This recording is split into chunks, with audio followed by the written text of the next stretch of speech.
Okay, so we're going to look at number one, and we are just trying to kind of analyze what's going on and then work backwards to be able to solve an equation. So let's take, for example, number one, where it says input the number y.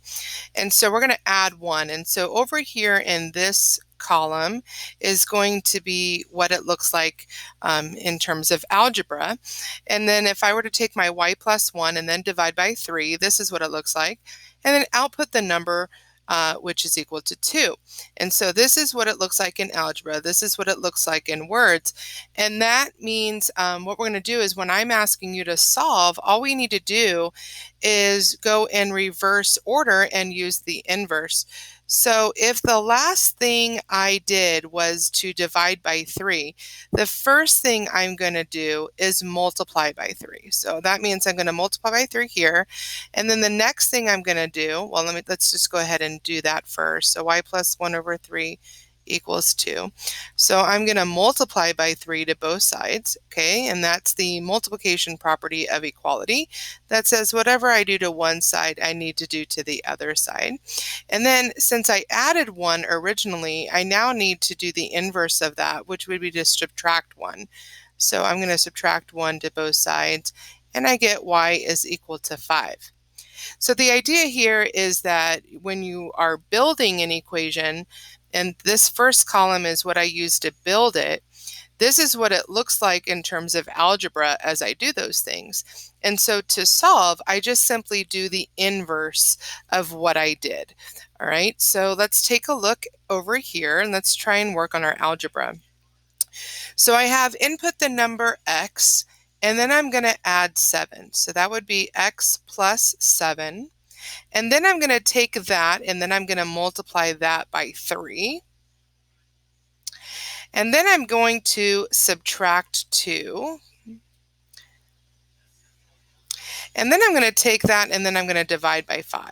So I have 3 and then x plus 7 minus 2 divided by 5. And then here it says when I do all that, the number is 11. So 3 and then x plus 7 minus 2 over 5 equals 11. And then in this space, we're going to solve that equation. So I've got, just writing down the problem again right now. And then what we're going to do is work backwards. So if the last thing I did was divide by 5, then the inverse of that would be to multiply by 5. So that means that's what I'm going to do to each side. So I'm trying to figure out what that original number is right here. So every time you do a step, you will notice that something is going to cancel out.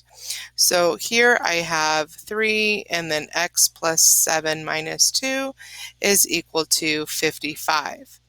Now, the next thing was I had, if I'm going this direction, so the inverse of subtracting 2 would be to add 2. All right, so now I'm going to add 2. So now I have 3 times x plus 7 equals 57.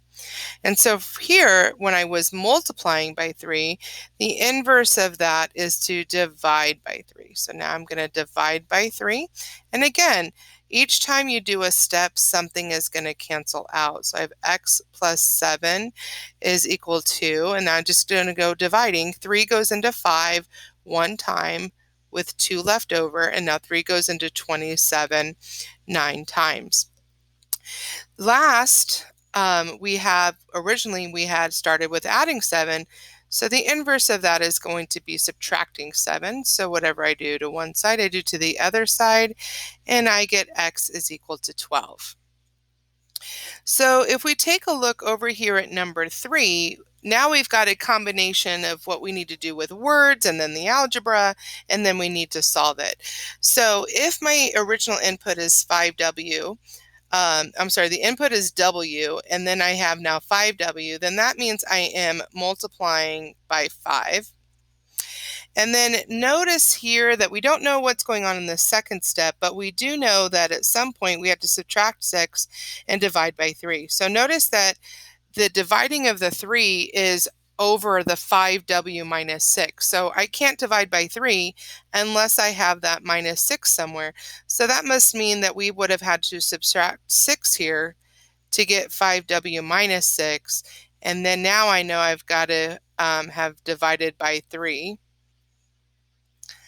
And then now I want to add 2, which just simply is going to look like 5w minus 6 divided by 3 plus 2. And now I know that the output of the number is 5. So we've got 5w minus 6 over 3 plus 2 equals 5. And so now we have our equation, and we are just going to work backwards. So we need to make sure we know how to build the equation so that we can go back and undo it. So the last step was to add 2. That means my first step is going to be to subtract 2. I'm going to subtract 2, and then I get 5w minus 6 over 3 is equal to 3. Now, instead of dividing by 3, I'm going to do the inverse, which is to multiply by 3. So again, whatever I do to one side, I do to the other. Again, every step along the way, you're going to be crossing out something. So instead of subtracting 6, the inverse is going to be adding 6. So I've got, let's add 6 here. So I've got 5w, these cancel, and then I get 15. And then the inverse of multiplying by 5 is dividing by 5. So that means I'm going to divide by 5 here. And of course, 5 divided by 5 is a 1. So I have a 1w is equal to 3. So now I actually know what the original number was. So showing and explaining all your steps is what I did over here off to the side, as well as explaining it in the video. If you have any questions, be sure to let me know.